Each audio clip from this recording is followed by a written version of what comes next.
한 젊은 여성이 투신 자살을 하려고 강물로 뛰어들었습니다. 근데 마침 지나가던 한 젊은이가 물에 빠진 얘를 보고 구하려고 물에 뛰어들었습니다. 근데 문제는 이 젊은이가 수영을 못한다는 겁니다. 근데 왜 뛰어들었습니까? 여자가 물에 들어갔으니까, 빠졌으니까 살리려고 들어간 거죠. 그죠? 근데 본인이 수영 못하는 것을 잊어버렸다는 거죠. 급하니까. 그러니까 이 청년이 구하러 갔다가 오히려 물에서 호적되는 겁니다. 그랬더니 물에 추신하려고 빠졌던 이 여인이 그 광경을 보게 된 것이죠. 그 갑자기 자기가 죽으려 했다는 것을 잊어버리고 그 청년한테로서 수영해서 갔다는 겁니다. 그리고 꼬락꼬락 하는 그 청년을 기진맥진해서 끄집어냈다는 거죠.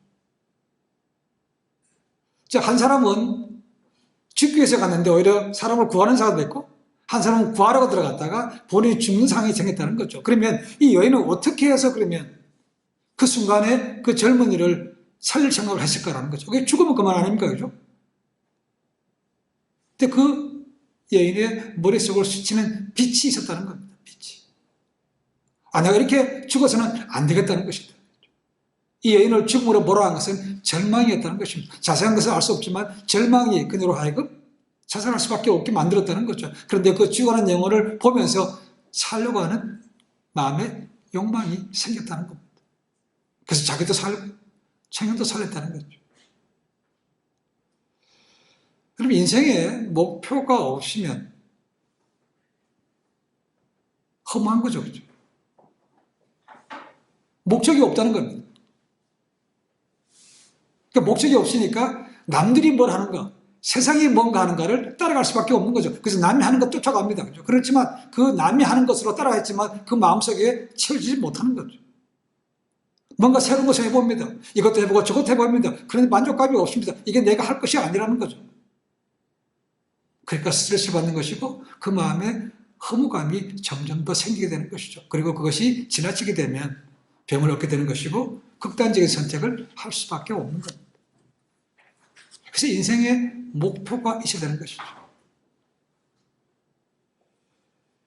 인생의 목적이 돈이나 아니면 인기나 명예에 집착하게 되면 이것 또한 위험합니다.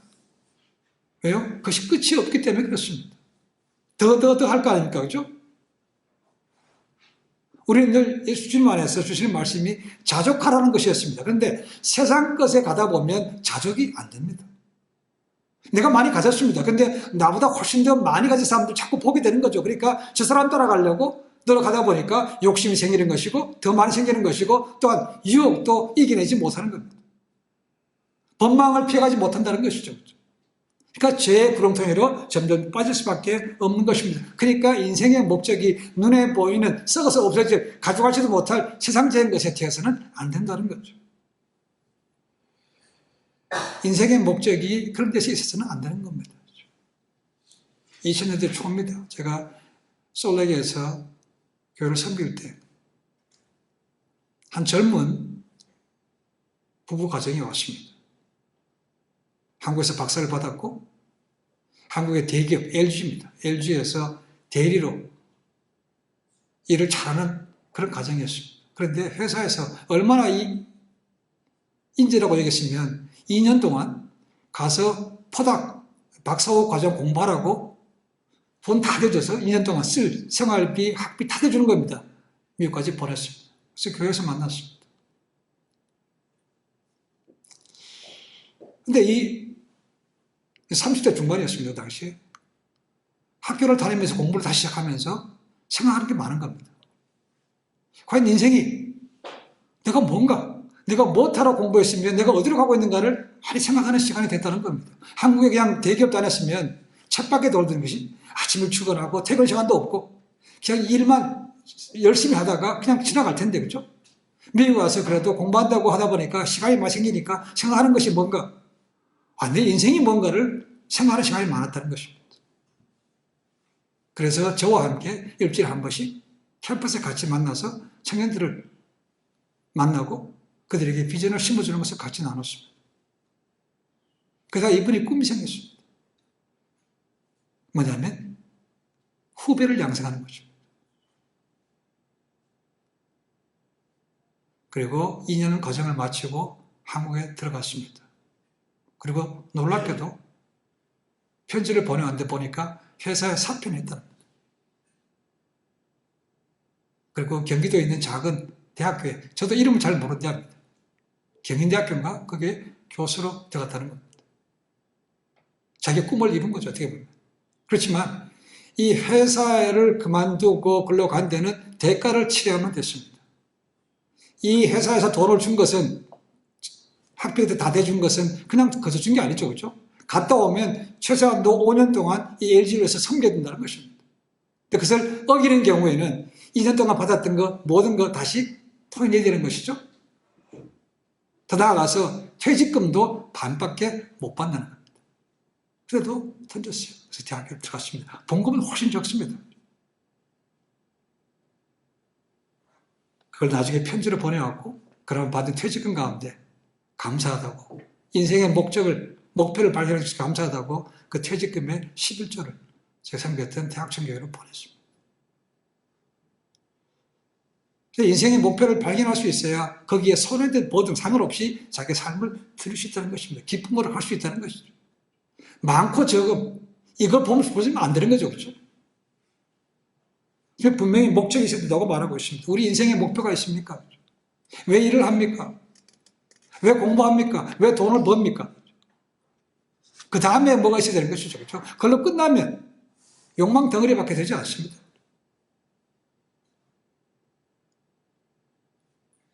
우리 인생에 목표가 있어야 되는데 그 목표가 있도록 도와주시는 분이 계십니다. 누구겠습니까? 바로 예수 그리스도 그분입니다. 그분을 진짜로 만나면 인생의 목표가 생깁니다. 자, 오늘 말씀 속에서 그런 것을 제가 볼 수 있습니다. 그것이 아닌 경우에 어떤 삶이 될 것인가, 어떻게 사람이 변할 것인가, 오늘 본문 말씀 속에서 우리에게 보여주고 있습니다. 자, 지난주에 제가 봤습니다. 유대인들의 가장 높은 권력기관, 가장 부를 많이 쥐고 권력과 명예를 쥐고 있는 것이 사내들인 공회원들이었습니다. 자, 그들은 예수를 그냥 두고 볼 수가 없었습니다. 나사로까지 살렸습니다. 그랬더니 사람들이 많이 몰려가기도 하고 점점 유대교에서 예수님을 믿고 다른 사람을 변했다는 것이죠. 그러니까 그냥 두면 안 된다. 그래서 저 한 사람을 죽여서 온 나라가 평화제도록 하자 해서 그를 죽이기로 결정을 했다는 거죠. 자, 근데 고민이 생겼습니다. 그죠? 이제 6월절이 다가오는데 그가 와야 잡을 텐데, 그죠? 잡기 쉬울 텐데. 아무도 지방에 내려가 있으면 잡기가 어려운 거 아닙니까? 그죠? 와야 되는데 고민에 빠졌다는 것이죠. 올까? 이 소문이 퍼졌기 때문에 안 올 거야 라고 마음을 그냥 대충 생각하고 있는 거죠. 자, 오늘 본문 보시면 12절에 뭐라 됐습니까? 그 이튿날이라고 시작하고 있습니다. 그 이튿날은 언제입니까? 시몬의 집에서 마리아가 그 비싼 향유 예수님의 발에 붓고 자기의 머리털로 씻었던 그 다음날을 얘기하고 있습니다. 정확하게 얘기하면 그때가 안식일이 끝난 저녁 시간이었기 때문에 그 다음날이라는 것은 오늘 얘기하면 주일이죠. 그렇죠? 주일입니다. 주일에 이 사건이 있는 것이죠. 그러니까 지금부터 2000년 전에 어느 주일날 예수님께서 예루살렘으로 입성하시는데 놀랍게도 많은 무리가 동참했다는 겁니다. 세 가지를 하고 있는 거죠. 그렇죠? 그래서 종려나무 가지를 흔듭니다. 그리고 찬송을 부르는데 뭐라고 부릅니까? 호산나 부르면 찬송합니다. 그렇죠? 또는 그들의 외침이 뭐라고 되어 있습니까? 이스라엘의 왕이여라고 외치면서 당당하게 예루살렘으로 들어오는 사건이 생겼다는 거죠. 자, 우리는 이 사건을 요즘 절기로 뭐라고 부르죠? 종료주의라고 부릅니다. 종료주의. 제가 부활주일 전에 종료주일, 그때를 지금 저희가 말씀으로 보고 있는 것이죠. 엄청나게 많은 사람들이 합세해서 들어오기 시작했습니다. 베다니에서부터 들어올 때보다 갈수록 점점 사람이 붙어져 가지고 예루살렘에 들어올 때는 엄청나게 큰 무리가 들어왔다는 거죠. 다른 복음서에 보시면 이 들어오는 사건이 온 예루살렘을 성을 소동케 했다고 되어 있습니다. 이 소동이라는 것은 그냥 시끌벅글 한 적이 아니고 땅이 진동할 정도로 놀라운 사건이었다는 것입니다. 이게 뭔 일이야? 사람이 다 나오는 거죠. 예루살렘에 사는 사람들 이게 무슨 사건이야? 라고 다 내다볼 거 아닙니까? 그죠? 나왔다가 군중 심리로 거기에 자꾸 사람들이 더 가세하게 되는 것이죠. 그러니까 갈수록 사람은 더 많아지는 겁니다. 자, 우선 이 종려나무가지라는 것은 성경 말씀 보면 거룩이라든가 승리, 순결이라는 것을 상징하는 나뭇가지입니다. 그리고 호산나는 뭡니까? 구원하소서 지금 이제라는 뜻입니다. 지금 구원하시옵소서라고 부르죠. 그리고 예수님을 향해서 이스라엘의 왕이라고 부르면서 들어오고 있다는 거죠. 처음에는 뭔지 모르고 어떤 사람들 이게 뭔 일이라고 했다가 덩달아서 그냥 이 군중지가 그런 거 아닙니까? 남들이 하고 우우 그냥 뭔지도 모르고 따라가는 거죠. 그렇죠? 이 합세했으니까 얼마나 크겠습니까? 그걸 보고 바리새인들이 뭐라고 얘기합니까? 19절 말씀 보니까 볼지어다 너희 하는 일이 쓸데없다 보라 온 세상이 저를 쫓는도다. 계획대로라면 예수님을 잡아다가 죽이는 거 아닙니까? 그죠? 근데 저렇게 많은 무리가 들어오니까 야 이거 우리가 할 수 있는 것은 아무것도 없네. 탄식 나온 거 탄식. 저거 잡을 수도 없고 죽일 수도 없다는 거죠. 그죠? 근데 더 나아가서 혹시나 저 사람들이 우리가 잘못한 걸 보고 우리에게 뭔가 해코지 하지 않을까 불안감도 생겼다는 것입니다. 세상이 그를 쫓는데요. 얼마나 많은 무리가 왔으면 그들 눈에는 야, 온 세상이 저를 쫓는구나라고 탄식했겠습니까? 라는 거죠.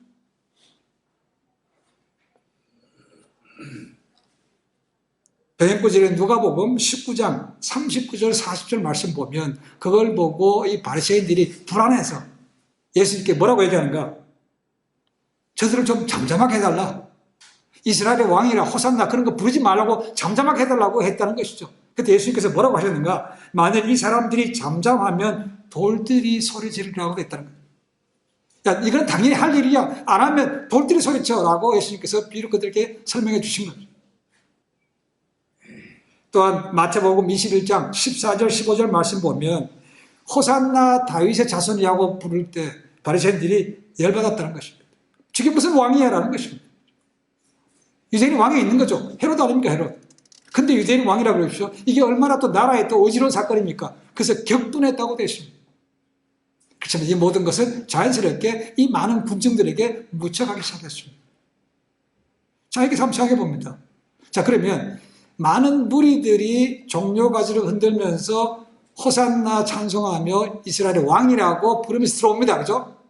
이런 모습은 개선장군의 모습이 아닙니까? 개선장군. 로마 군인들이나 막강한 군인들이 전쟁터 나갔다가 승리하고 들어오면 그 앞에 대장은 백말에다가 양탄자 비싼 거 깔고 꽃을 뿌리는 그 꽃길로 말 타고 들어오는 것이 정상입니다. 근데 이렇게 많은 무리가 들어오는데 지금 예수님의 모습 어떻습니까? 무슨 좋은 옷을 입었습니까? 아닙니다. 그냥 또 평범한 옷입니다. 그렇죠? 그리고 백마를 탔습니까? 아니에요. 초라한 낙이 새끼를 탔다는 겁니다. 그런데도 사람들은 환호를 치면서 두고 있다는 것이죠. 왜 이런 일인지 나중에 온 사람들은 알지 못합니다. 그렇죠? 근데 이것이 나중에 되면 이것이 성경의 예언의 성취라는 것이죠. 어디에 나옵니까? 스가랴서 9장 9절입니다.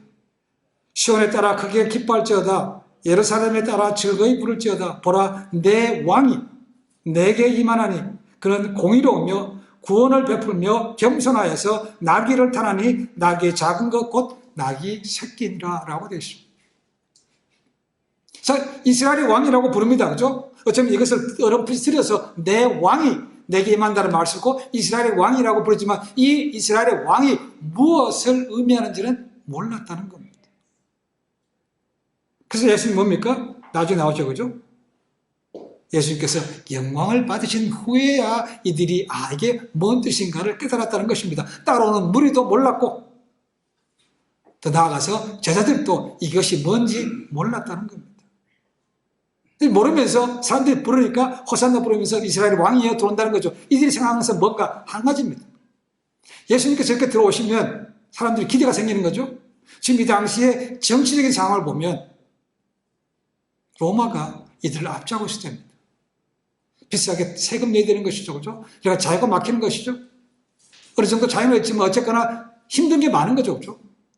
그러니까 예수께 들어오시면 곧 우리가 로마에서 해방되나 보다 라는 기대가 생겼다는 것이죠. 거기에서 이제 군심중대로 그럼 나도 동참해야지라고 그냥 뜻도 모르고 들어와서 막 흔들고 가는 사람이 생겼다는 것입니다. 그러니까 우리가 그러니까 이걸 보고 종교 지도자들은 야, 이제 우리가 할 수 있는 것은 없네. 큰일 났네. 이렇게 탄식밖에 할 수가 없는 거죠. 우리가 잘 아시겠지만 지금 이 뜻이 뭔지 모릅니다. 그렇죠? 예수님께서 영광을 받으신 후에라는 것은 뭔 뜻입니까? 예수님께서 십자가에 죽으시는 거죠. 그리고 죽으시고 다시 부활하신 것을 본 이후에야 이것이 예언의 성취구나 깨달아 알 수 있게 됐다는 겁니다. 이들은 기대합니다. 그죠? 예수께서 오시면 뭔가 뒤집어질 것 같다는 거죠. 해방될 것 같다는 것입니다. 그러면 제자들은 어떻습니까? 제자들도 마찬가지죠. 제자들은 지금 이런 분위기를 타면 예수님께서 로마 정부에서 대항해서 이기고 해방되면 왕 될 거 아닙니까? 그죠? 왕. 그러면 자기들은 뭡니까? 제자들은 그렇게 3년 동안 모시고 다녔으니까 우리는 크게 한자리 하는 거 아닙니까? 거기에 부풀어가지고 이게 무슨 뜻인지 모릅니다. 그래서 막 부르면서 앞장서서 들어오는 겁니다. 이제 한가닥 할 때가 이제 3년 동안 고생하는 것이 이제 끝나나 보다. 얼마나 그러니까 힘이 솟겠습니까? 그죠? 그러니까 힘차게 부르면서 들어오는 거죠. 근데 불과 며칠만 지나면, 5월만 지나면 이 군주들이 어떻게 변합니까? 예수님을 십자가에 못 박으라고 변화되는 것이죠.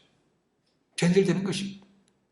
왜 그렇습니까? 이 진정한 의미, 예수님께서 이스라엘의 왕이라고 했던 그 의미를 진짜인지 모르는 거니까 인간적인 탐욕으로 욕심을 따라가다 보니까 그것이 깨지면 배신할 수밖에 없죠.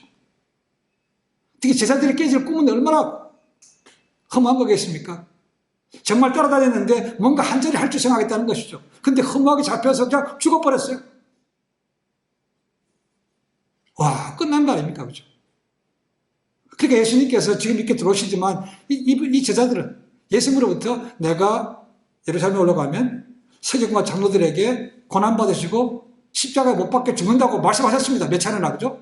근데 어느 누구도 그것을 귀담아 듣지 않았습니다. 어느 누구도 믿으려고 하지 않았습니다. 근데 이 순간이 오는 것도 그건 아무 상관이 없는 거죠. 까맣게 잊어버렸습니다. 그죠? 심지어 다른 사람은 배반할지라도 나만은 안 배반합니다. 큰소리 뻥뻥 쳤던 베드로 결국은 도망가다가 그 자기의 이름값도 못하고 자기의 본성을 다 드러내고 말았습니다. 그죠? 죽으신다고 할 때 오히려 뭐랍니까? 주님 그러면 안 됩니다. 그랬다가 예수님으로부터 호되게 맞죠. 그죠? 사탄한테 뒤로 물러가라. 자, 사람들은 욕망의 눈에 가려워서 부르고 들어오지만 곧 변합니다. 우리 인생의 목표가 세상적인 것을 바라보게 되면 권세, 인기, 명예, 돈, 거기에 바라게 되면 언제라도 깨지고 나면 배신과 배반할 수밖에 없다는 겁니다.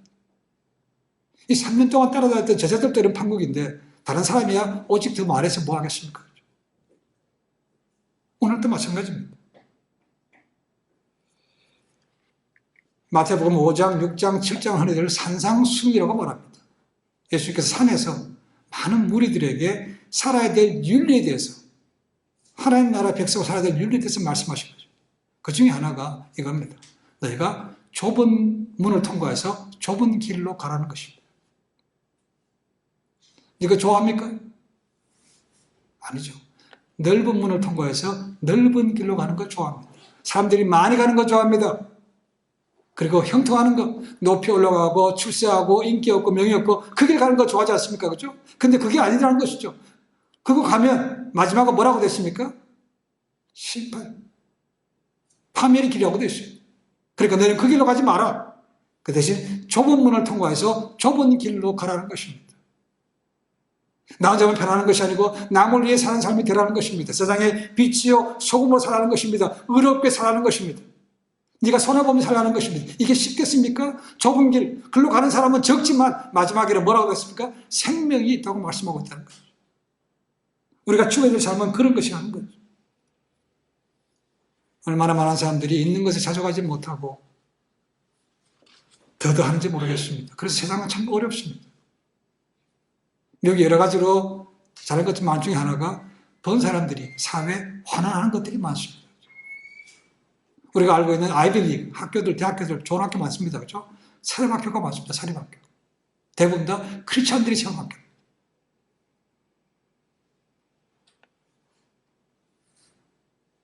세상 어떤 누구보다도 가장 많은 지혜를 가졌고 가장 많은 아내를 가졌고 가장 많은 부를 지었던 솔로몬이 뭐라고 얘기하는가?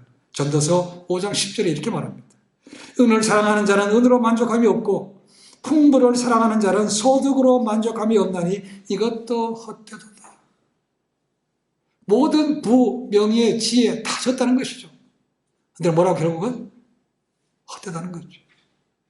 여전히 뭔가 더 욕망을 추구하는 삶밖에 안 되는 추악한 인생밖에 안 되더라는 거죠. 헛되다. 내 지금까지 헛살았네 그 말. 신학의 자문이라고 부른 것이 전도서입니다. 지난주에 말씀드렸습니다. 야고보입니다. 야고보서 1장 15절에만 욕심이 잉태한 즉 죄를 낳고 죄가 장성한 즉 사망을 낳느니라고 되어 있습니다. 그 앞에 14절에 뭐라고 되어 있는가? 오직 각 사람이 시험을 받는 것은 자기 욕심에 끌려 미혹됨이라는 것이죠. 우리가 시험 받는 것은 뭐라고요? 자기 욕심 때문이라는 겁니다. 욕심.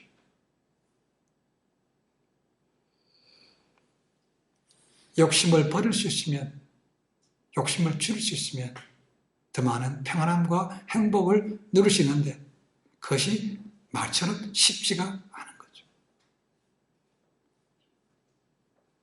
그래서 욕망 때문에 사람들이 시험에 빠지고 더 많은 죄를 범한다고 말하고 있습니다. 그래서 사도 바울은 얘기합니다. 믿는 사람들은 땅의 것을 보지 말고 위의 것을 보라고 말합니다. 비교하지 말고 자족하라고 말씀하고 있습니다. 그래야 평안함을 누릴 수 있다는 거죠.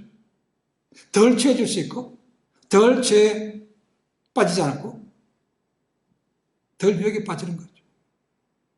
그러니까 오직 예수님 주님께서 우리가 주기도문에 뭐라 합니까? 우리를 시험에 들게 하지 마옵시고. 그 말은 뭡니까? 내 욕망을 죽이라는 거 아닙니까? 그죠? 시험에 안 들려면 욕망을 죽여야 되는 것인데 욕망이 살아있으니까 문제가 생기는 것이죠. 그러니까 우리가 달달달 외울 것이 아니고 그 의미를 내 삶 속에서 생각해 보라는 것이죠. 이걸 죽여야, 욕망을 죽여야 시험거리가 안 생긴다는 거죠.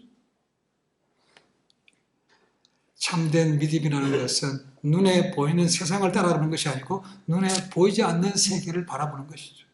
우리가 믿음의 정의 잘 압니다. 그죠? 믿음은 바라는 것들이 실상이요, 보지 못하는 것들의 증거 아닙니까? 그죠? 믿음의 사람들은 지금 눈앞에 있는 것이 아니고 안 보이는 것을 믿고 나가는 것이죠. 확실하게 나가는 거 아닙니까? 그렇게 되려야, 그렇게 살아야 우리가 시험에 덜 빠지고 우리가 당당하게 살 수 있는데 그게 안 되니까 어려워지는 겁니다. 믿음의 삶은 썩어서 없을 세상에 소망을 두는 것이 아니고 영원한 하늘나라에 소망을 둡니다. 진짜 믿으면 비교하는 것이 아니요 내 있는 것에 자족하는 삶을 사는 것입니다. 믿음의 삶은 나를 자랑하는 것이 아니요 하나님의 의를 자랑하는 삶을 얘기하고 있습니다. 이런 삶이야말로 향기가 나는 그런 삶이 아니겠습니까? 우리가 그런 삶을 제대로 살 때 사람들은 저 사람 진짜로 믿는 사람이네 라고 말할 거라고 생각합니다. 진짜와 가짜가 구별 안 되는 세상입니다.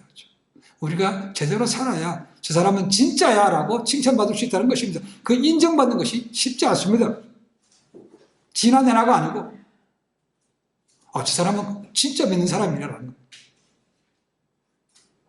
그러면 왜 예수를 믿어야 우리 인생의 목표가 생깁니까?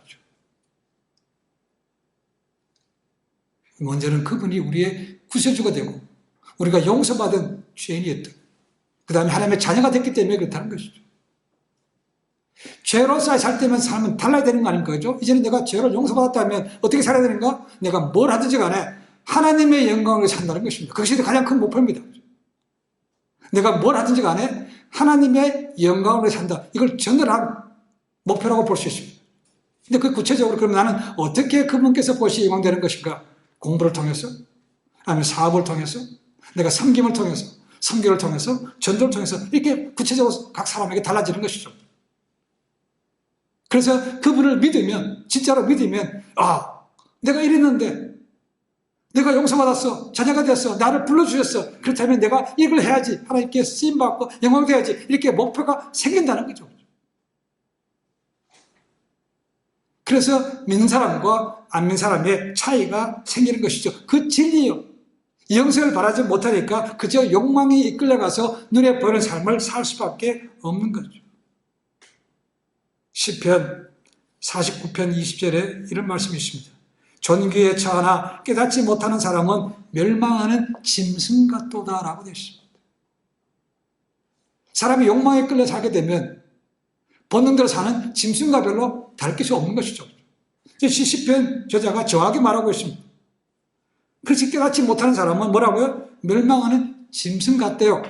그래서 우리가 얘기할 때 사람으로서 말해야 될 행동을 하면 저 짐승 같다 이렇게 얘기하잖아요. 어떤 사람은 짐승보다 못한 사람이라고 하고 어떤 사람은 짐승보다 더한 놈이라고 해야죠. 짐승과 비교했다는 것이죠. 그러니까 욕망대로 살면 그게 정확히 맞는 것이고 성경 말씀대로 맞는 것이죠. 우리는 그렇게 살지 말아야 된다는 것이죠. 예수님께서 그렇게 살라고 우리를 구원한 것은 아니라는 겁니다. 그렇다면 그와 전의 삶은 떨쳐버리고 새롭게 삶을 살아야 되는 것인데 한순간에 되는 것은 아닙니다. 그렇죠? 바뀌어갑니다. 어쩌면 그 바뀌어가는 과정이 주님께서는 그날 육신을 벗는 그날까지 평생 갈 거라고 생각합니다. 그러나 그렇게 부족하더라도 변화되어야 하나님 앞에 갈 때가 두렵지 않은 거죠.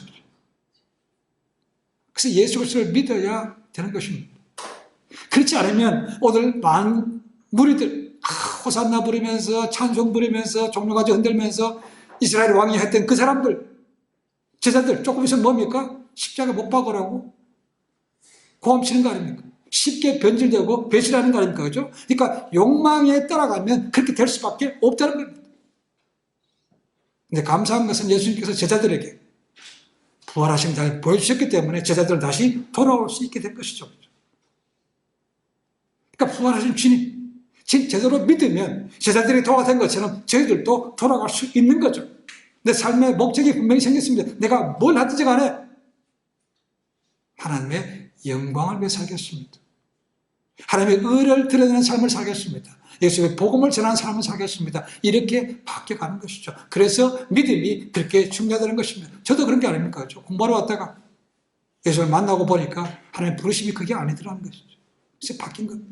그래서 예수를 제대로 믿으면 인생이 달라진다는 것이죠. 그렇다고 해서 내 하던 거 다 그만두고 선교사로 가라는 얘기 아닙니다. 내가 하는 걸 통해서 얼마든지 하나님의 영광이 될 수 있는 거죠. 무더운 여름날 보십시오. 여름 지나갔습니다는 날파리들 굉장히 많습니다. 하루살이들 많습니다. 그죠? 등불 켜놓으면 이야 죽을 줄도 모르고 몰려듭니다. 그죠? 조금 있으면 지직 타버립니다. 오늘 여전히 이 불을 보고 몰려드는 하루살이처럼 욕망에 이끌려서 세상 가운데 사는 사람들 참 많습니다. 낮에는 그냥 지내다가 밤만 되면 네온산이 활짝이면 번쩍번쩍하면 나온 사람들 많습니다. 다 욕망에 이끌려가는 사람들이죠. 우리는 빛의 자녀가 됐기 때문에 그런 삶을 더 이상 살아서는 안 되는 것입니다. 미국에서 시작해서 한국으로 들어간 아주 영적인 것들이 많습니다. 대표적인 것이 프라미스 키퍼라는 것이 있습니다. 그것이 한국에 들어가서는 그 유명한 아버지 학교가 된 것입니다. 그 다음에 순결사회라는 것도 있습니다. 순결사회. 교회에서 여성들이 대학교 가기 전에 부모님과 회중 앞에서 내가 결혼하기 전까지 순결시키겠습니다.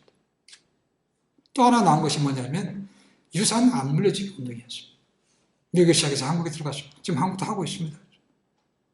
자, 한국에서 유산 물려주지 않기 운동을 한 사람들에 대해서 두 가지 대표적인 것이 눈에 보이더라는 것입니다. 유산 안 물려주기 했다니까 첫 번째가 뭔가 사업을 하든 뭘 하든 간에 무리하지 않게 되더라는 것입니다. 보통 많이 물려주라고 하지 않더라는 것이죠. 그죠? 무리하지 않게 되더라는 것이죠. 두 번째로는 삶의 여유가 생겼더라는 것입니다. 여유가 생겼어요. 이만하면 이제 뱉어 들고 지나면 안 돼요. 뭐도 욕심내. 있는 거 봐도 되죠. 그때 자식을 사랑하지 않아서 돈 안 준다는 얘기 아닙니다. 그죠? 있으면 도와주는 거 좋죠. 그러나 그보다 더 중요한 믿음의 유산, 영적인 유산이 있다는 거죠. 영적인 유산. 그것이 중요하다는 것입니다.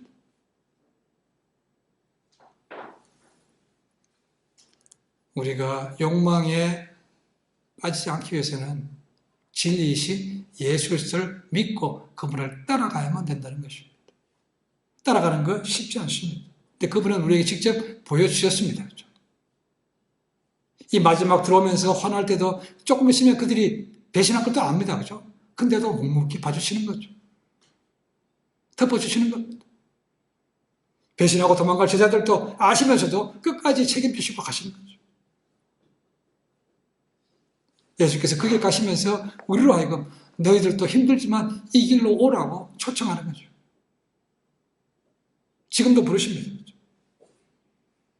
만약 우리가 이 진리신 예수님을 잊어버리고 딴 것을 치고 간다면 2000년 전에 예수님을 그렇게 소리 지르다가 다시 배반했던 그들과 다르지 않습니다. 우리가 왜 예수님을 믿습니까? 오늘 많은 사람들이 구원, 죄 용서받고 구원보다는 기복신앙, 세상적인 복을 받으러 온 사람들이 많다는 거죠. 건강의 복, 출세의 복, 자녀의 복, 이런 것들, 복 받으러 왔다는 것이죠. 근데 그게 틀어져가지고 뭐라도 하나 안 되면 뭡니까? 예수 믿어봐야 별볼로 없네. 그렇게 같이 가는 거죠. 이것은 잘못된 욕망에서 주어진 것이죠. 그렇게 해서는 절대로 삶의 인생관이 달라지지 않습니다. 그렇죠? 기복신앙은 버려야 됩니다. 그것은 잘못입니다. 교회가 그 세상의 복을 얘기하는 것은 안 됩니다. 그렇죠? 그것은 따라오는 것이지, 그것이 목표가 되면 변질되고 배반하고 배신할 수밖에 없는 것입니다.